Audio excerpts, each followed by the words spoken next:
Hi, Lucie. Hi, Ari.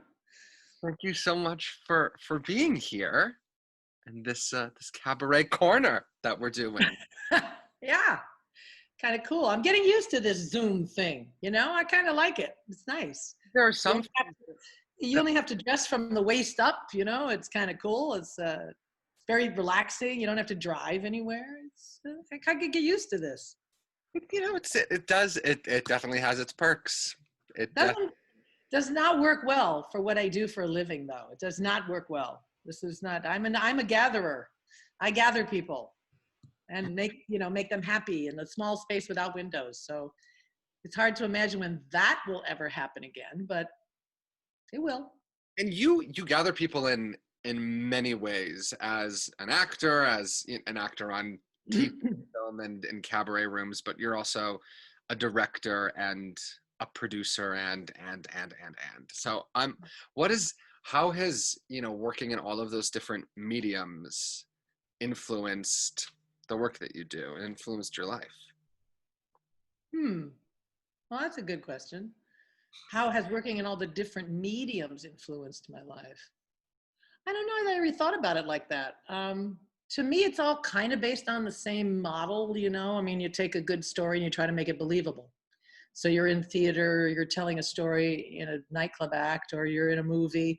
I mean, they're different animals, right? I mean, one is bigger. You're on a big Broadway stage, or out at Jones Beach with 8,000 people, or you're in a movie and there's a camera on you, and it's like they just want to see what your eyes are doing. Right.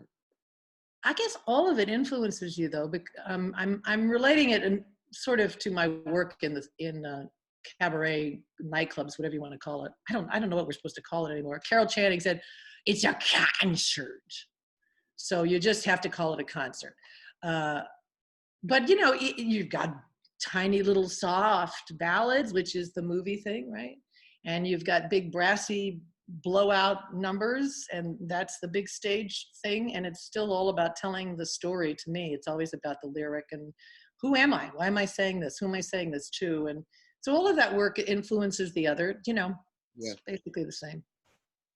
So how did you first get involved in I can't do a Carol Channing. I'll just have to skipper saying a concert. How did you first get involved in it?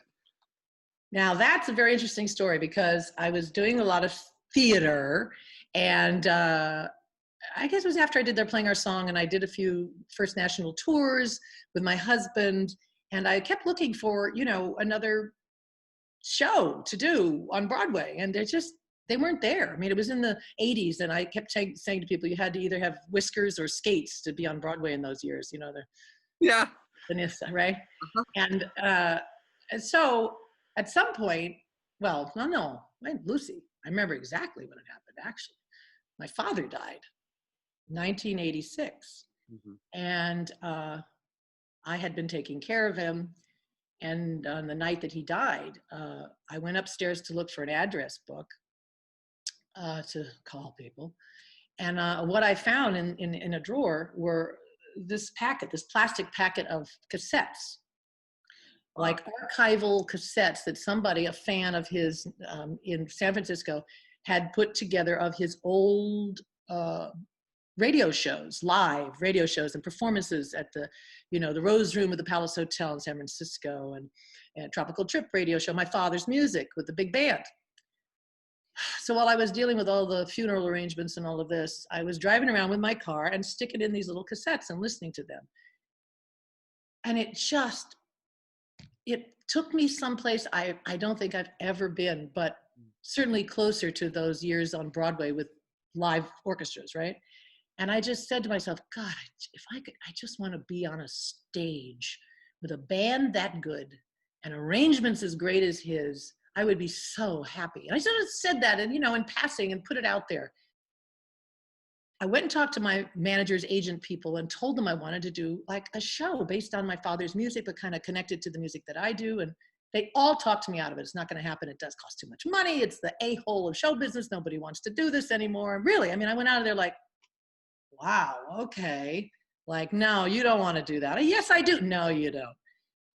And I'm not joking. Within a week, I got a phone call from a guy in Sicily asking if I wanted to headline at the Teatro Verde in Sicily, doing a 90-minute tribute to Irving Berlin for his 100th birthday. And they pay you money, and it's not a lot of money considering what my agents and managers were telling me it was going to cost to put a nightclub back together. This was like the costume budget, right? But they said you can do 90 minutes and you'll come here, we'll fly you here, we'll put you up, and we'll pay you this money to do 3 performances and you'll put an act together. And I said, I've never done an act. Why am I on this list? Was it alphabetical? Why are you calling me? And then so he said, no, I like you very much, blah, blah, blah, blah. And I just happened to have done, what do you call it? Benefit. Thank you. Yeah. A benefit performance. And I met this wonderful composer and conductor and arranger named Ron Abel. And I went over to him and I said, I don't know you very well, but I kind of like what you're doing with this stuff. And would you like to go to Sicily? Because I just got an offer to do it. And within 2 days, we had figured out that we were going to do this. He gave me the stupidest, greatest, cheapest price ever to work within the budget. I hired 3 dancers because if you're going to do Irving Berlin, you have to do Fred Astaire, Ginger Rogers, you have to do Annie Get Your Gun, you have to do all this. It's a ton of music. Long story short, I did that show and I took it to Italy. And when I was leaving to go to Italy, I did a little last minute sound check, dress rehearsal, something of my little show. And I invited the agents and the managers and the people who said you shouldn't have done that. And they went, oh, this is fantastic. We could book this in Vegas. This is a great show. And I was like,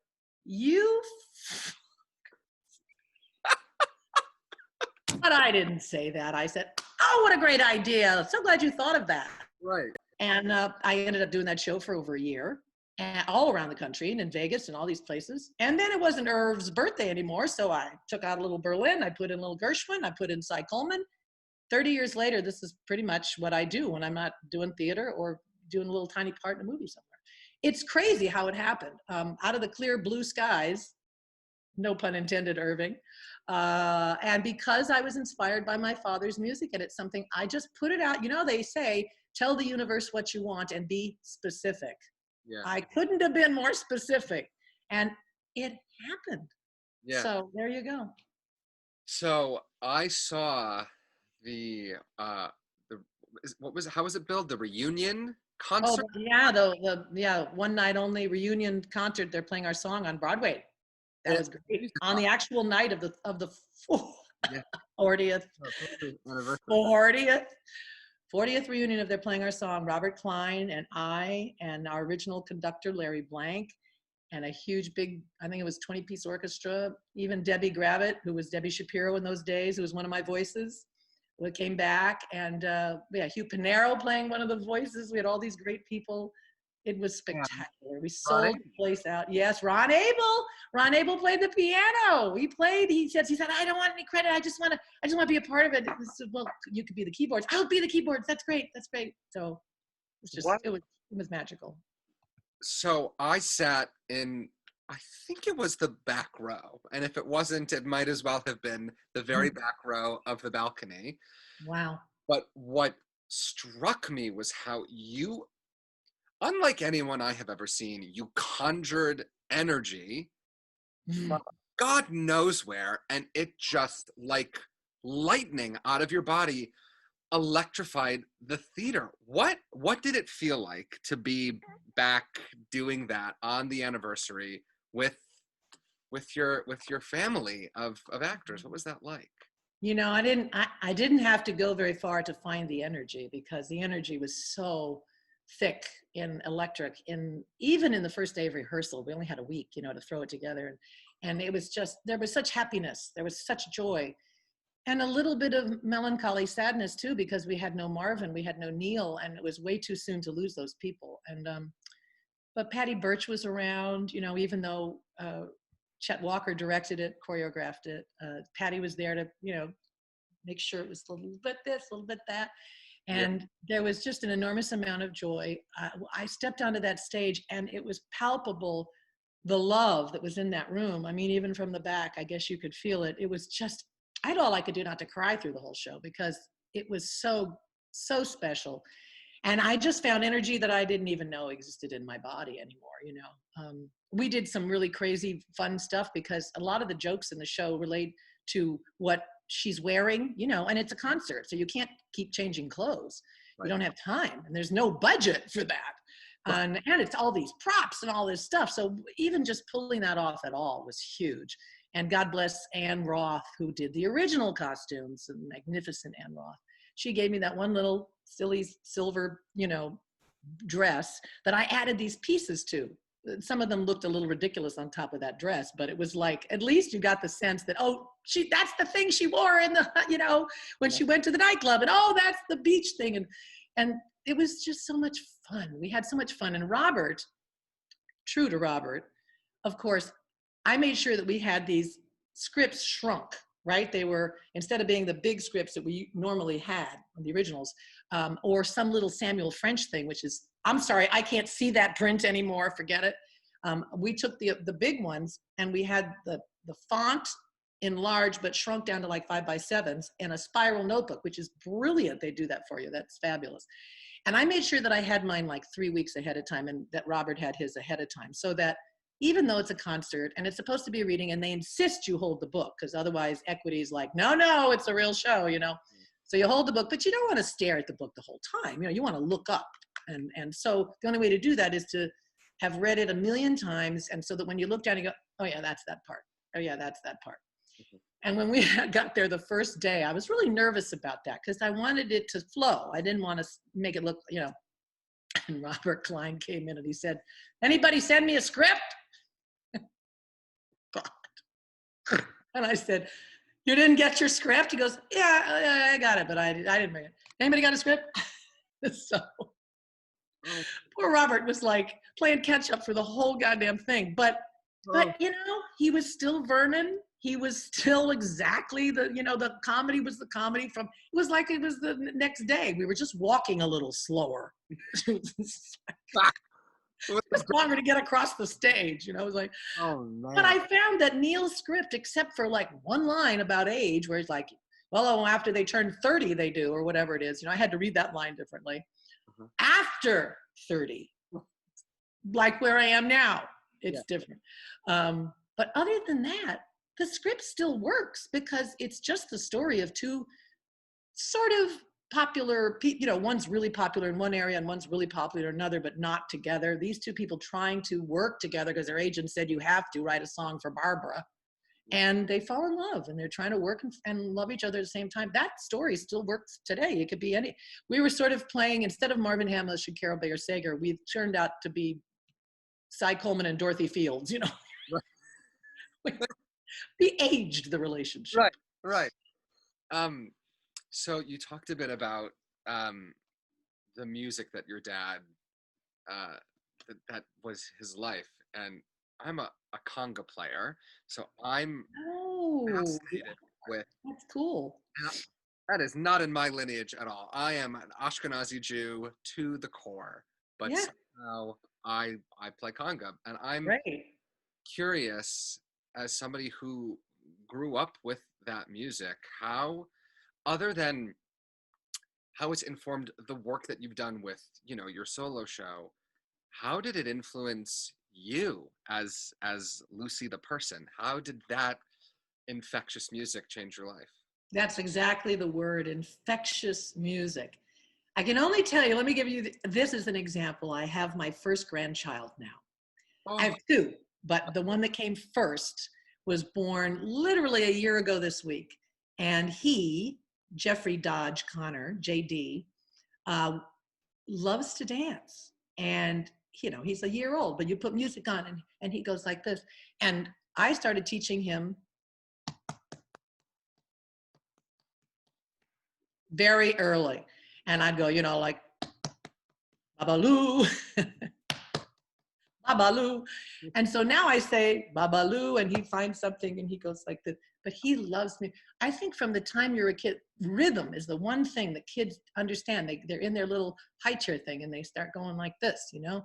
And my dad was all about music. In our house, he was always playing music. He was either doing his little thing on the conga, which he wasn't really a conga player. He did the Babalu thing and he did it great, but he wouldn't be able to do what you do. He wasn't that guy. And, but he played beautiful guitar, and he always had a great band and great music around him.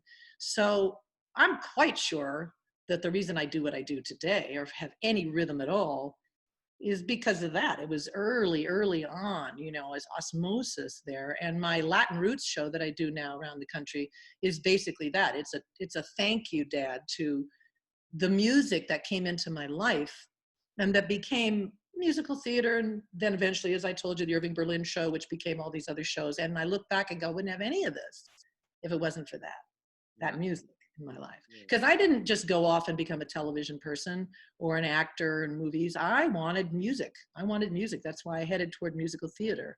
And that is, blends into concert work now. Concert work. That's phenomenal. Have you thought of doing a Carol Channing tribute show? No, because once I say concert, there's nothing left. I can't do anything. Got it. It's a very short show, Ari. So you're a grandmother now. Can you believe it? Finally. So what's that like? How has being a mother and now a grandmother enriched your life? I mean, the kids were grown in their 30s and some of them close to 40, and Larry's the boys that my stepchildren that I inherited, stepmomhood, they're 50 and 46, I want to say 44, and they're not married or even thinking about having kids. And my son Simon doesn't have a partner and isn't going to have a kid. And Joe, my middle son, did have a partner, and my daughter got married 3.5 years ago, 4 years now. And she was the first one. She's the youngest, and she's the first one to get pregnant and have this beautiful child. And then Joe, my middle kid, he and his girlfriend had a baby a month later. They were a month apart. So I had no grandchildren all these years, and then bam, bam, two. And one was a boy, Jeffrey, and one is a girl, Eliza. And I don't see Eliza hardly ever. I saw her twice the first couple of months she was born because I was back east. But I live out in California, and they live in Connecticut. And way up in Connecticut. And now, especially with all of this, no travel, it's kind of crazy because Zoom doesn't work with an 11-month-old, it's not good. And that's unfortunate. But being around them at all and being around JD has just blessed our life so much. Both Larry and I are watching it happen all over again, watching the development. My daughter and her husband and JD came down and stayed with us for 3 weeks here just recently. They just went home yesterday. I think I told you I had to drive her back yesterday. Yeah, and because they've been quarantining for 17 weeks or whatever, they've been quarantining there for a long, long time. Yeah. And they said, I gotta get out of this apartment in LA. So they brought all this stuff and we turned the whole house basically into a play yard. And, it's a lot of work. There's a reason that grandparents are grandparents and parents are parents. I'm telling you. The knees alone are like, yeah, what is this you're carrying now? What? I'm sorry, no. Crawling on the floor is, I'm a dancer and stuff, but I don't do that much anymore. You need cartilage in your knees to be a parent. It's very important. And strength, and you need naps. And when you're helping your daughter and their son-in-law get up at 6 or 7 and go on until, what's nap time? Is it feed time? But it was spectacular. And just being with him is pure joy. And to be that close for that long. Usually grandparents get a couple of hours here and there, and then it's over. Thanksgiving, it's done. I get to watch them for 3 weeks, and they grow so fast. They get so smart so fast. Yeah. So what can I say? It's just the best thing that ever happened to me next to my music. So I always felt so sad leaving my bubby's house because I imagined that it was so loud and vibrant, and then as soon as we left and she shut the door, it was silent. Did you feel that? And what do you do to fill the silence? Well, between you and me, the silence feels real good right now.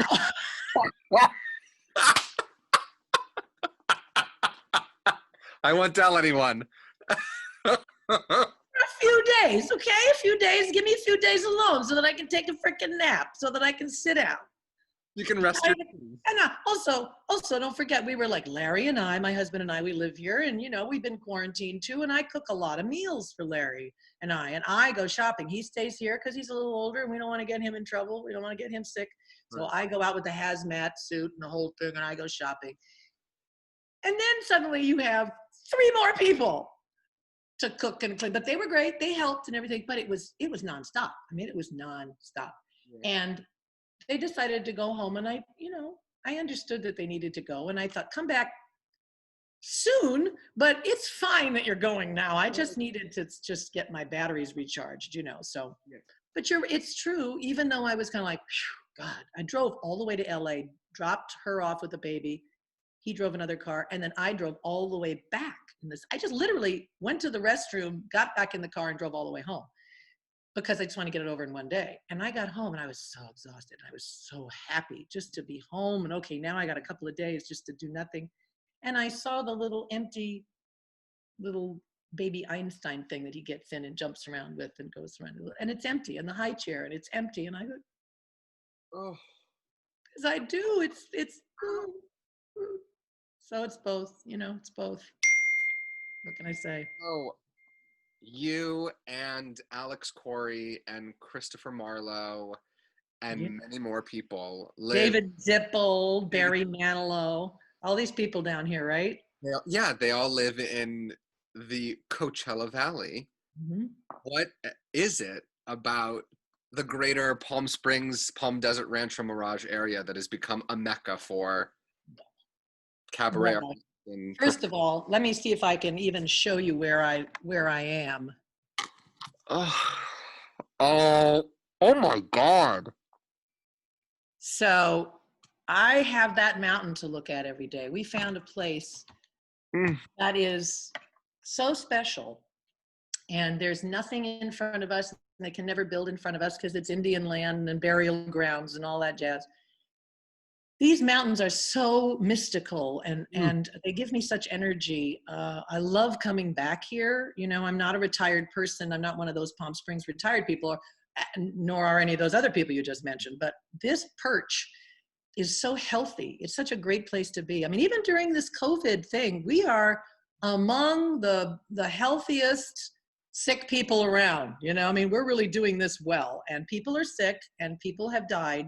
But there are also all these great people making masks and gowns. And, I just love the community. I love this community. I love the restaurants. I love the fact that we have so much theater if we want it, when things are normal, and nightclubs and the Purple Room, and there's all this Annenberg, and it's great. And I don't know. I lived here as a kid. It was a different thing then. I liked because it was big dunes and empty roads, and I could ride my bike. That was a different thing. Yeah. And then for a long time, I thought it was just an old folks place. I don't want to come down here anymore. And then it changed. It changed in, I don't know, when was it? The 80s, the 90s, when the gay people moved in, and they made it great. They made it like cool and incredible restaurants. And all of a sudden, it wasn't like an old folks home or just a touristy. It was a different place. And I came down here to work several times, and I said to Larry, are we crazy? Do we love this? Could we live here? And so then it got, after, I don't know, 40 years in New York, practically. He said, I think it's time for a third act.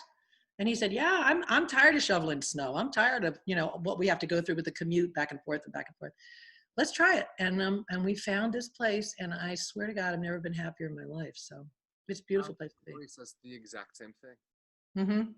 Yeah, they do say the same thing. We share that whenever we get together. We always say, how lucky are we? How lucky are we to live here, Yeah, I think she said that she feels guilty that she's going through a global pandemic in paradise, but I don't feel guilty. There's no need. I'm so happy to be here right now. Like, it's still a global pandemic. We are still shut-ins, but look where I'm shut in. It's okay. I miss my friends.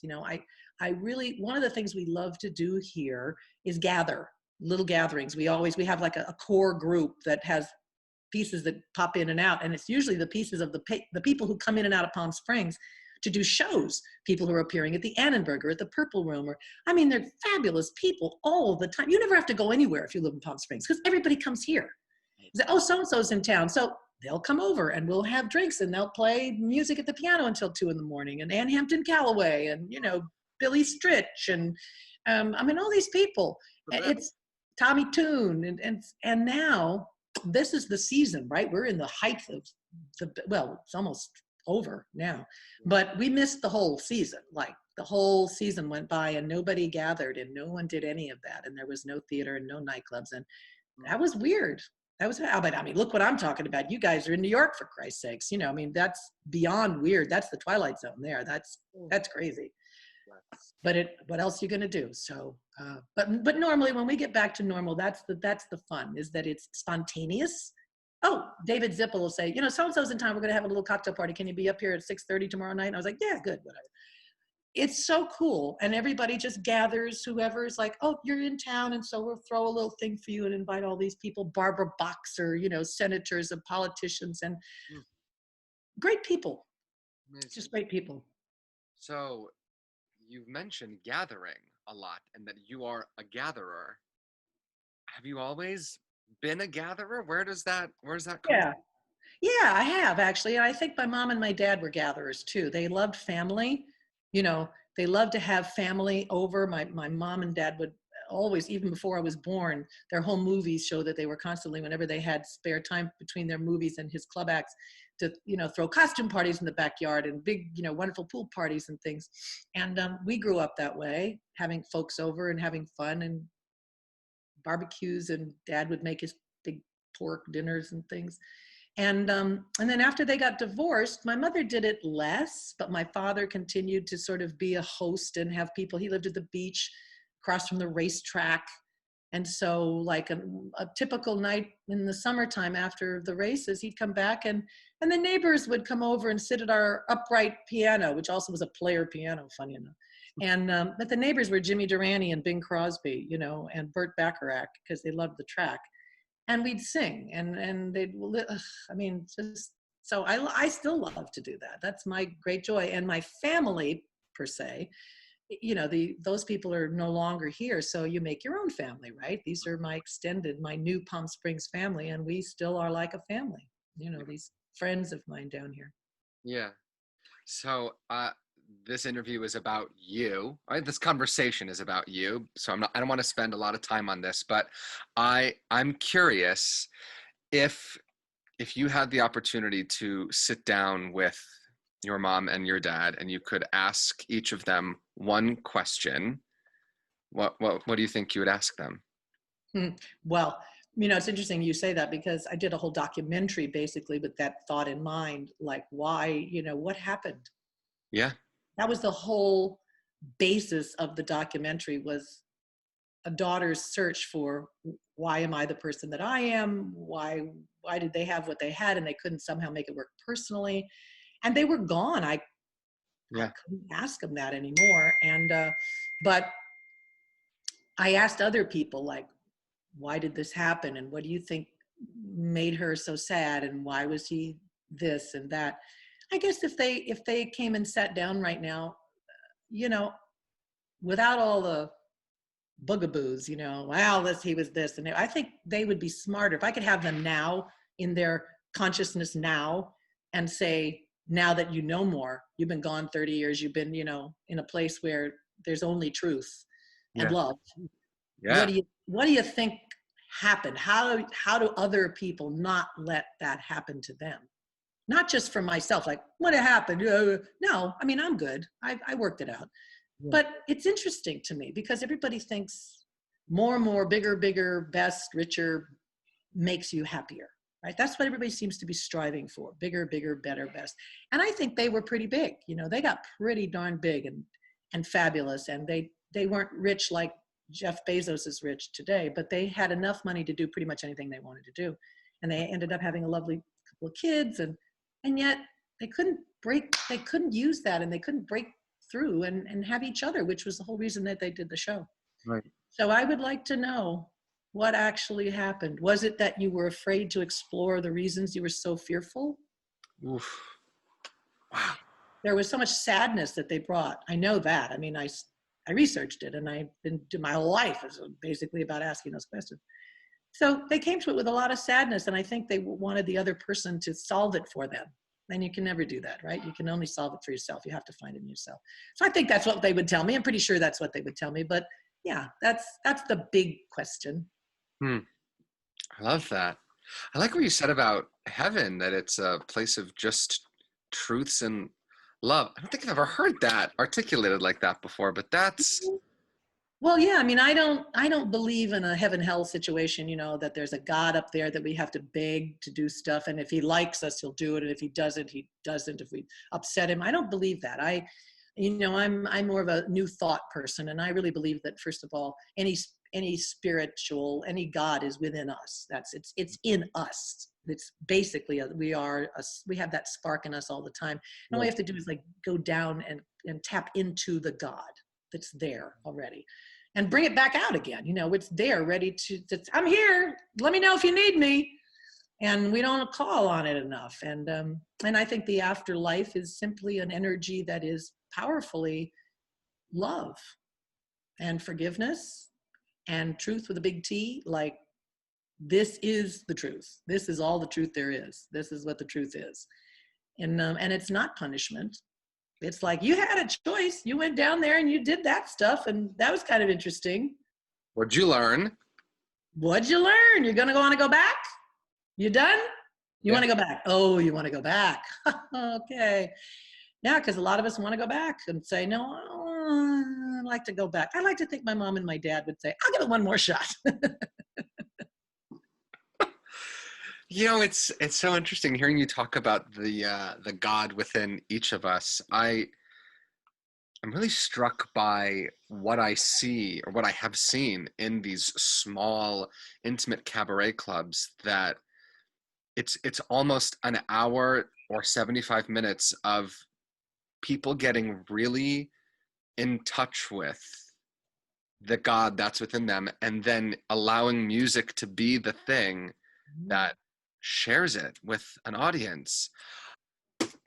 I, this whole idea that the world feels darker and emptier now. Yes, there's a virus going on, but there's also no gathering. So then there's no sharing of the God that's within us through music. Yeah, but what there is, and what we never have enough of, and we can never find time to actually appreciate, is we have a tremendous amount of silence now if we want it. And I think that's a really great gift. I think that's a gift to us. I believe that the planet is really saying to us, okay, everybody, sit the hell down. And knock it off for a bit. Sit down. This is all messed up, man. Okay? We're just going to shut everything down right now. You know how like the computer is it's not working at all. So you gotta shut it down. Shut it down. You got to reboot. If we want this to be a reboot, if we really want it, we can make this a great reboot, because we've had the time now to sit and think and go inside and reappreciate just our life, who we are. I mean, who among us have not thought, what's it all about, Alfie? What's this? And we're scared because we don't want to get sick. We don't want to die. We're very conscious now about health and this and conscious about each other. We should be, right? And so the focus has shifted, and I think that is a fantastic thing. I don't think it's been that bad, except economically for a lot of people. That's really scary.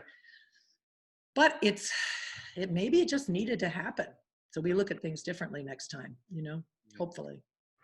So I'm putting everyone in the hot seat, and you're already in the hot seat, but I'm gonna put you in the even hotter seat. Would you mind singing your favorite 8 bars from one of your shows? From one of my shows. So it could be any show. Any song ever. Oh my God. That is a really rough, I can't pick a favorite, because then I'll say, oh, why did I say that? It should have been that. I couldn't pick that. Not only that, I'm not sure I can count 8 bars. Let me see what it goes. Karen Mason did a whole song. Of course she did. Any opportunity to perform these days. Yeah, she sang all of I'm Becoming My Mother. It was Ah, yeah, and I don't know. I don't know, Ari, what that would be. I want to get all like, we've been so philosophical now. So, I got to say that what pops into my mind is any part of No Time at All from Pippin, because it's so wise. It's time to start living. Oh, it's time to start living. Time to take a little from the world you're given. Time to take time for spring. Right? We'll turn to fall in just no time at all. Mm. Is that 8 bars? I think it might be. I think I mean, the word, I always go to a lyric, and that lyric just hits home, and I sing it, and I just think, man, is that true? It's so true. And so many songs have been written in that vein, but it's time to start living, folks. You never know. We never know what's going to happen. Look what happened. Who would think anything like this could possibly happen in your lifetime? Yeah. I remember walking down 8th Avenue and thinking, wow, I really hate that I'm walking down 8th Avenue right now. And now I would give anything to walk down a crowded 8th Avenue. Hmm. I don't know if It's funny because just before this happened, when I was in New York, I was really starting to hate the crowds in New York. It's one of the reasons we moved here, is that especially after all the terrorist bombings and crazy shit like that, and now suddenly we've got a Times Square with 100 wacky people dressed in character suits. Like, I don't know what's under there. I don't know who you are. I don't know where you came from. It scared me. I was like, and they're just too goddamn many people. Like, I don't want that many people ever walking on the street with me. So I feel different about that. Maybe I just get to a place in your life where it's enough already, I like a place where it's a little more normal. And that's just, it's such a melting pot, but it was more than a melting pot. It became this big marketing pot, Yeah.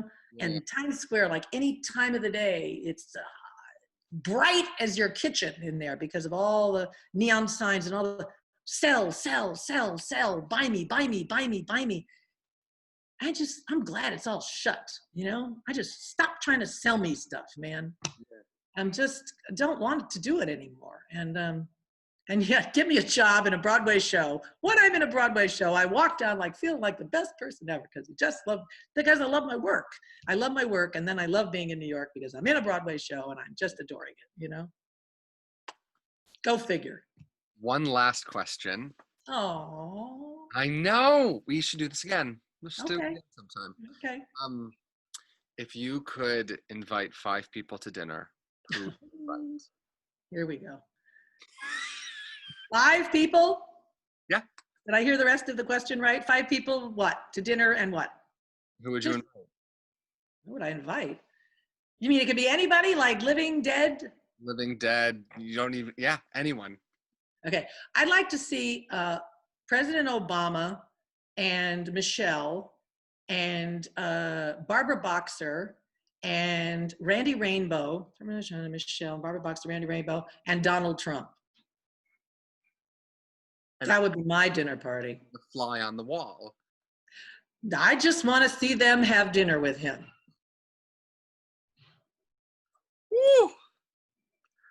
Woo! Wow. That, yikes. I mean, is the table set for 6? Do I get to be there too, or is it just 5 people I invite and I serve them? Okay, good. Then I'm just going to be there going, you want some more potatoes?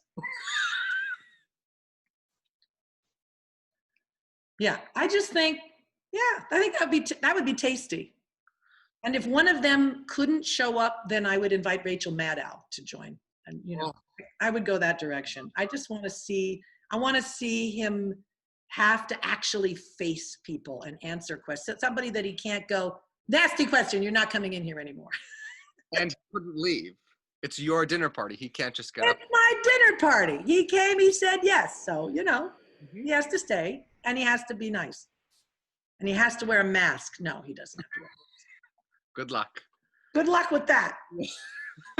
Well, Lucie, thank you so much for doing this. This is the highlight of my week. Thank you so much. You're a great interviewer. You really are. You ask great questions. And it was fun. It's really fun. we should do it again at a different time when we have other, the next set of questions. Yes, I More would love. questions. Until then. Okay. God bless you. Stay careful. Stay well. Be careful. Stay well. Or stay careful. Whatever.